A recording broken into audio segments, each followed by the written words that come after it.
জবরদখল থেকে পুনরুদ্ধার করার দাবিতে আজকের যে সভা, সেই সভার সম্মানীয় সভাপতি, মসজিদ মাদ্রাসা কবরস্থান বাঁচাও কমিটির সভাপতি জনাব নাজমুল আলম, ওই কমিটির সদস্য আবু হেনা মুস্তফা কামাল, ওই কমিটির সদস্য ভগবানগোলা থেকে এসছেন আজমল হোসেন সহ অন্যান্য সদস্য। আজকের এই সভায় বিষয়টি সম্পর্কে আপনাদেরকে বুঝিয়ে বলার চেষ্টা করার জন্য যারা এসছেন কলকাতা থেকে, দামাল নামক একটি সংগঠনের প্রধান জনাব মানিক ফকির, আজাদ সমাজ পার্টির পশ্চিমবঙ্গ রাজ্য কনভেনার, আজীবন সংগ্রামী নেতা জনাব ইমতিয়াজ আহমেদ মোল্লা সহ উপস্থিত সমস্ত ভাইদের এবং এই মাইকের আওয়াজ যতদূর যাচ্ছে, বাড়িতে বসে বসে যারা শুনছেন তাদের সবাইকে শীতকালের বৈকালিক অভিনন্দন জানিয়ে মূলত তিনটে বিষয় আপনাদেরকে বলার চেষ্টা করব।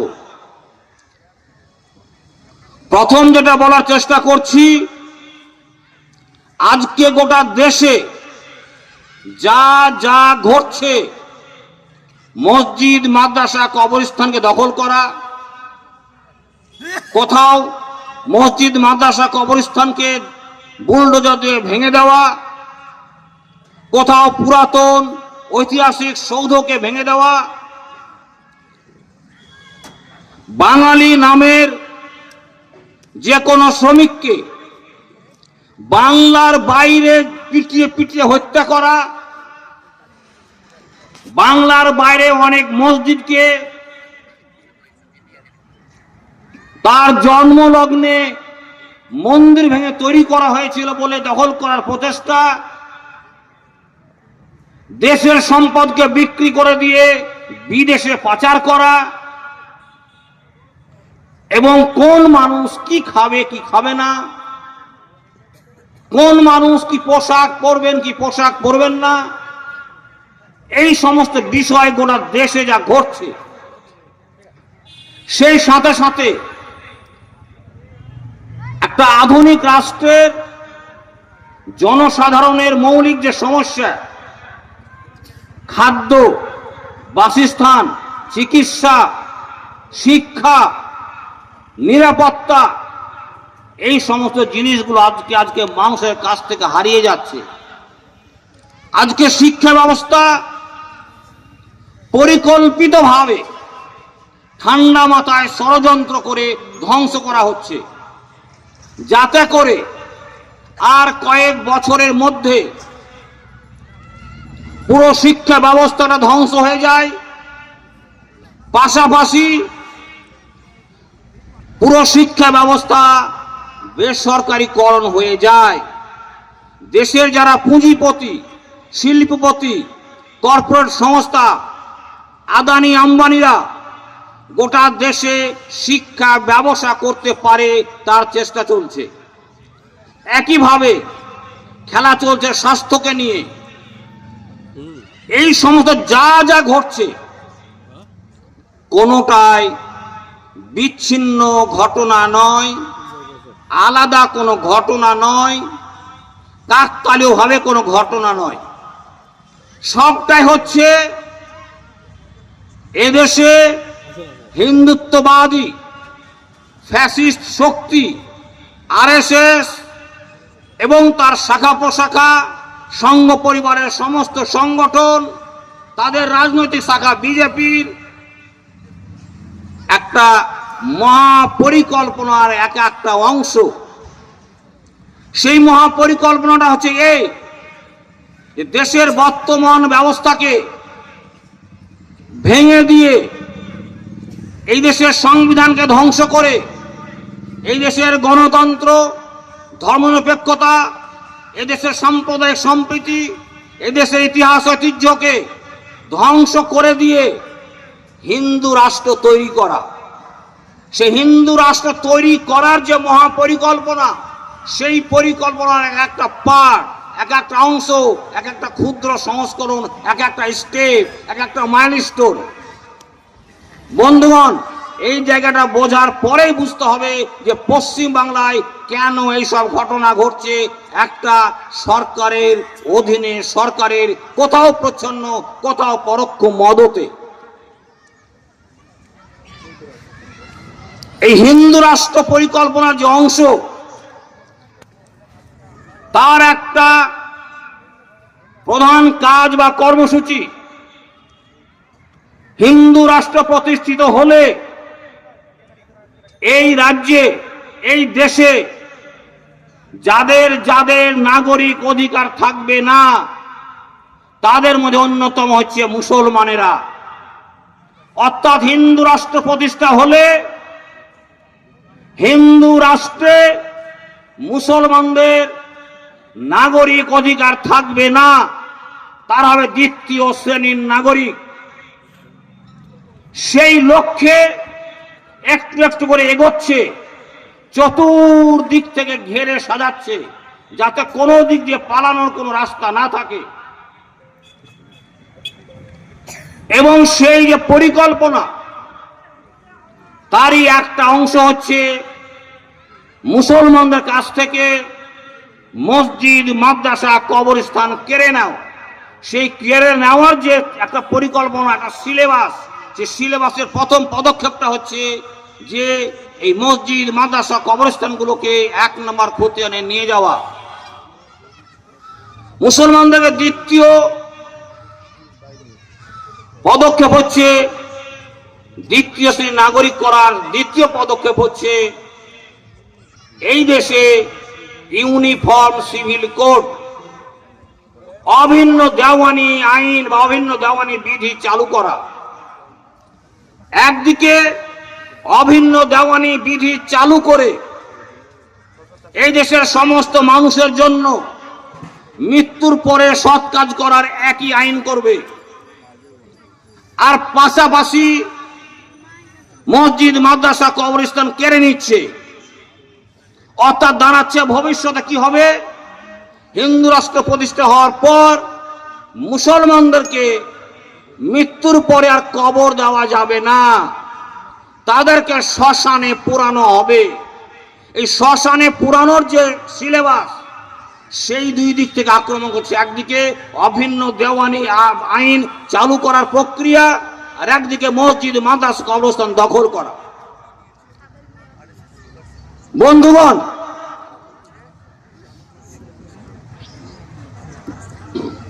যে মসজিদ, মাদ্রাসা, কবরস্থানগুলো 1 নম্বর খতিয়ানে আছে, সেইগুলো হয়তো এখন হচ্ছে না, হয়তো আগামী নির্বাচন পর্যন্ত বন্ধ থাকবে, তার আগেও হতে পারে। নির্বাচনের পরে ওই মসজিদে, ওই মাদ্রাসায়, ওই কবরস্থানে নামাজ পড়তে গেলে, কবর দিতে গেলে কালেক্টরের কাছ থেকে পারমিশন নিতে হবে, এবং এটা ঘটতে যাচ্ছে।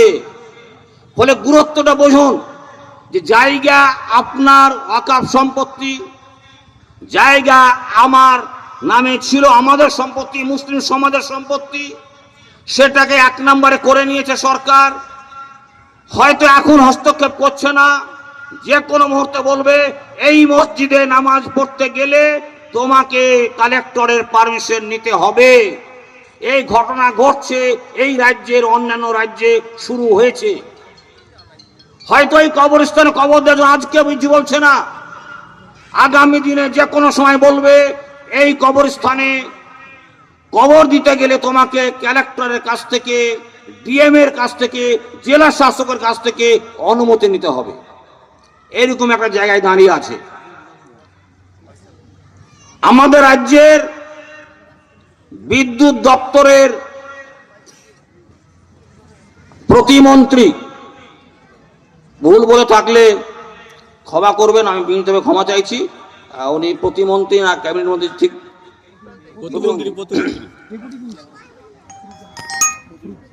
পশ্চিমবঙ্গ রাজ্য সরকারের বিদ্যুৎ দপ্তরের প্রতিমন্ত্রী আকরুজ্জামান, তিনি নিজে সাংবাদিকদের সামনে প্রেস কনফারেন্স করে বলেছেন, আমি তার সংখ্যাটাকে সত্য ধরে নিয়ে বলছি, আমাদের হিসাব মতে সংখ্যাটা গড়বড় আছে। আমরা আগামী কয়েকদিনের মধ্যে গোটা জেলার সমস্ত তথ্য একটা বই আকারে আপনাদের সামনে তুলে দেওয়ার ইচ্ছা আছে। আকরুজ্জামান বলেছেন, গোটা জেলাতে 389 খানা ঈদগাহ, 389 খানা ঈদগাহ, 775 খানা মসজিদ, 775, আর 2223 খানা কবরস্থান 1 নম্বর খতিয়ানে আছে। এগুলো আমরা তৃণমূল সরকার করিনি। আকরুজ্জামানের বক্তব্যটা বলছি, এইগুলো বামফ্রন্ট সরকারের আমলে হয়েছে। আমরা ভাবনা চিন্তা করছি কি করে এটাকে ফেরত দেওয়া যায়। প্রশ্ন হচ্ছে কোন আমলে হয়েছে, কার আমলে হয়েছে, কিভাবে হয়েছে, সেটা জনগণের বোঝার কোনো দায় দায়িত্ব নেই। পশ্চিমবাংলার মানুষ তোমাকে ক্ষমতায় বসিয়েছে, তৃণমূলকে বসিয়েছে, মুখ্যমন্ত্রীকে বসিয়েছে। তার দায়িত্ব তার আমলে যাতে করে একটিও মসজিদ, মাদ্রাসা, কবরস্থান 1 নম্বর খতিয়ানে না আসে। এবং তার ক্ষমতা আসার আগে বামফ্রন্ট সরকারের আমলে হোক অথবা কংগ্রেসী আমলে হোক, যতগুলো মসজিদ, মাদ্রাসা, কবরস্থান, ঈদগাহ, দরগা 1 নম্বর খতিয়ানে করা হয়েছে, সেইগুলোকে ফেরত দেওয়ার চেষ্টা করা। আজকে তৃণমূল সরকার, মমতা ব্যানার্জি মুখ্যমন্ত্রী সেই চেষ্টা করেননি। আমরা দায়িত্ব নিয়ে বলছি, আমি দায়িত্ব নিয়ে বলছি ব্যক্তিগতভাবে, আমার কাছে তথ্য আছে, কাগজ আছে, সরকারি কাগজ আছে। পশ্চিমবাংলা সরকারের ভূমি ও ভূমি রাজস্ব দপ্তরের যে পোর্টাল বাংলার ভূমি, সেই বাংলার ভূমির কাছ থেকে তথ্য বলছি যে তৃণমূলের আমলেও গত 3 মাস আগেও, 4 মাস আগেও, 6 মাস আগেও 1 নম্বর খতিয়ান করা হয়েছে। ফলে আমাদের দাবি হচ্ছে, এই সমস্ত কথা বলে মানুষকে বিভ্রান্ত না করে, মানুষের গণতান্ত্রিক যে অধিকার, ধর্মীয় অধিকার, সাংবিধানিক অধিকার, তাদের মসজিদ, মাদ্রাসা, কবরস্থানকে 1 নম্বর খতিয়ান পরিবর্তন করতে হবে। এবং পরিবর্তন করে আগে যে খতিয়ান ছিল সেই খতিয়ান করে দিতে হবে, অথবা পশ্চিমবাংলার সমস্ত মসজিদ, মাদ্রাসা, দরগা, ধর্মীয় প্রতিষ্ঠান যেগুলো আছে সেগুলোকে একটা নির্দিষ্ট খতিয়ান নাম্বার করে সেখানে দিতে হবে। যেমন এখন 1 নম্বর খতিয়ান মানে হচ্ছে খাস জমি, 1 নম্বর খতিয়ান মানে হচ্ছে সরকারি জায়গা, সেটা স্কুল, মাদ্রাসা, মসজিদ, এটা যেমন করছে রাস্তাঘাট, DM office, SD office, BDO office, এগুলো সব 1 নম্বর খতিয়ান। সমস্ত সরকারি জায়গা 1 নম্বর খতিয়ান। ঠিক তেমনই পশ্চিমবাংলার সমস্ত মসজিদ, মাদ্রাসা, কবরস্থান, দরগা, ঈদগাহ সবকে একটা নির্দিষ্ট নাম্বারে খতিয়ানে নিয়ে আসতে হবে। এই হচ্ছে আমাদের দাবি। এটা শুধুমাত্র মুসলমানদের দাবি নয়, এটা পশ্চিমবাংলার, ভারতের সমস্ত সম্প্রদায়ের মানুষের দাবি, যারা একমাত্র হিন্দুত্ববাদী ফ্যাসিস্ট আরএসএস বিজেপির সমর্থনে তাদের। আমাদের মূল দাবি হচ্ছে আগামী বিধানসভা নির্বাচনের আগে, আগামী রমজান শুরু হওয়ার আগে রাজ্যের মুখ্যমন্ত্রীকে দায়িত্ব নিয়ে ক্যাবিনেটের মিটিং ডেকে সিদ্ধান্ত নিতে হবে যে পশ্চিম বাংলার সমস্ত মসজিদ, মাদ্রাসা, কবরস্থান, ঈদগাহ, দরগা যেগুলো 1 নম্বর খতিয়ানে আছে সেগুলোকে ফিরিয়ে দিতে হবে। এবং সেই সিদ্ধান্ত সরকারিভাবে সরকারি সার্কুলার দিয়ে জেলা শাসকদের জানিয়ে যত সম্ভব তাড়াতাড়ি তার ব্যবস্থা করতে হবে। আমরা দেখছি, আমরা ভাবছি, আমরা করিনি, বামফ্রন্ট করেছে, এইসব ধাপ্পাবাজি কথা বলে জনগণকে বিভ্রান্ত করা যাবে না। বন্ধুগণ, মনে রাখতে হবে আমাদের পিঠ দেওয়ালে ঠেকে যায়নি। দেওয়ালটাও সত্য করে শুরু করেছে, দেওয়ালটাও পিছাচ্ছে। আর কোথায় আমরা পিছাবো? আরে আমি যেমন স্তরের মুসলিম হই না কেন, যে মাযহাবেরই হই না কেন, যেই রাজনীতি দল করি না কেন, আমাকে তো মৃত্যুর পরে আমাকে কবরস্থান দিতে হবে।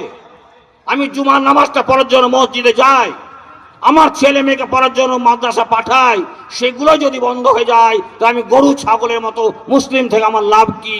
সেই জন্য আমাদের দাবি হচ্ছে, আমাদের কাজ হচ্ছে, আমাদের কর্তব্য হচ্ছে সেই মূল জায়গাটা ধরা, আমরা মুসলিম থাকবো কিনা সেই প্রশ্নে আমাদেরকে ভাবতে হবে, চিন্তা করতে হবে। মসজিদ, মাদ্রাসা, কবরস্থান বাঁচাও কমিটি গত কয়েক মাস ধরে শুধুমাত্র একটা দাবিতে এই জেলায় আন্দোলন গড়ে তোলার চেষ্টা করছে। আমরা বিভিন্ন জায়গায় বিভিন্ন ভাবে পাড়ায় পাড়ায় গিয়ে, মসজিদে গিয়ে, মাদ্রাসায় গিয়ে মানুষের কাছে সঠিক তথ্যটা বলার চেষ্টা করছি। আজকে আমরা প্রকাশ্য সভা এখানে করেছি, আগামী 1 মাসের মধ্যে আরো কয়েকটি পথসভা হবে, এরকম সভা হবে। আমরা চেষ্টা করছি আগামীতে বহরমপুরে একটা সভা করা। আমরা যতক্ষণ পর্যন্ত এই মসজিদ, মাদ্রাসা, কবরস্থান, ঈদগাহ, দরগাগুলোকে সরকারের হাত থেকে উদ্ধার করতে না পারবো ততক্ষণ পর্যন্ত আমাদের লড়াই থাকবে। তাতে আমাদের জান যাক, প্রাণ যাক, রক্ত যাক, সমস্ত কিছু দেওয়ার জন্য আমরা তৈরি আছি। আমাদের সবাইকে তৈরি থাকতে হবে। এবং সেই সাথে সাথে যেটা শেষ কথা বলবো, আমরা যদি এই মানসিকতা ছাড়তে না পারি, আমি 7-এও নেই, 5-এও নেই, আমি ভালো মানুষ, আমি নামাজি মানুষ, আমি হাজী সাহেব, আমি মৌলভী সাহেব মানুষ, আমি দলবল রাজনীতি করি না, তাহলে বুঝতে হবে যে আপনি নিজেকে সাথে ধাপ্পাবাজি করছেন। আপনাকে বুঝতে হবে যে আপনি কি করছেন, সেটা সঠিক জায়গাটা কোথায়। রাজনীতি হচ্ছে এমন একটা জিনিস, আজকে সভাটা করতে পারছি সেটাও রাজনৈতিক ক্ষমতার জোরে, মানুষের জোরে, আপনাদের জোরে, আমাদের জোরে। ওই পাশের চায়ের দোকানটা যদি নতুন করে কেউ খোলে, সেখানে চায়ের দোকানটা খুলতে পারবেন কি পারবেন না সেটাও রাজনীতি নিয়ন্ত্রণ করে। ফলে রাজনীতি থেকে মুখ ফিরিয়ে বা রাজনীতিকে অবহেলা করে সঠিক সিদ্ধান্ত নিতে না পারলে আমাদের এই দুরবস্থা আরো খারাপ হবে। আমি আমার বিষয়টা আপনাদেরকে বলার চেষ্টা করলাম। আমরা এই দাবিটা আবার আপনাদের সবার কাছ থেকে হাত তুলে আদায় করতে চাই যে আগামী নির্বাচনের আগে মুখ্যমন্ত্রীকে ক্যাবিনেটের মন্ত্রিসভার মিটিং ডেকে 1 নম্বর খতিয়ানে থাকা সমস্ত মসজিদ, মাদ্রাসা, কবরস্থান, দরগা, ঈদগাহকে মুসলমানদের হাতে ফিরিয়ে দিতে হবে। এই দাবিতে আপনারা সবাই ঐক্যবদ্ধ কিনা বলুন, লড়াই করবেন, একেবারে হাত তুলুন। আগামী দিনে আমরা এই লড়াই সফল হব, এই দাবি জানিয়ে শেষ করছি। কারবালা কবরস্থান বাঁচাও কমিটি জিন্দাবাদ।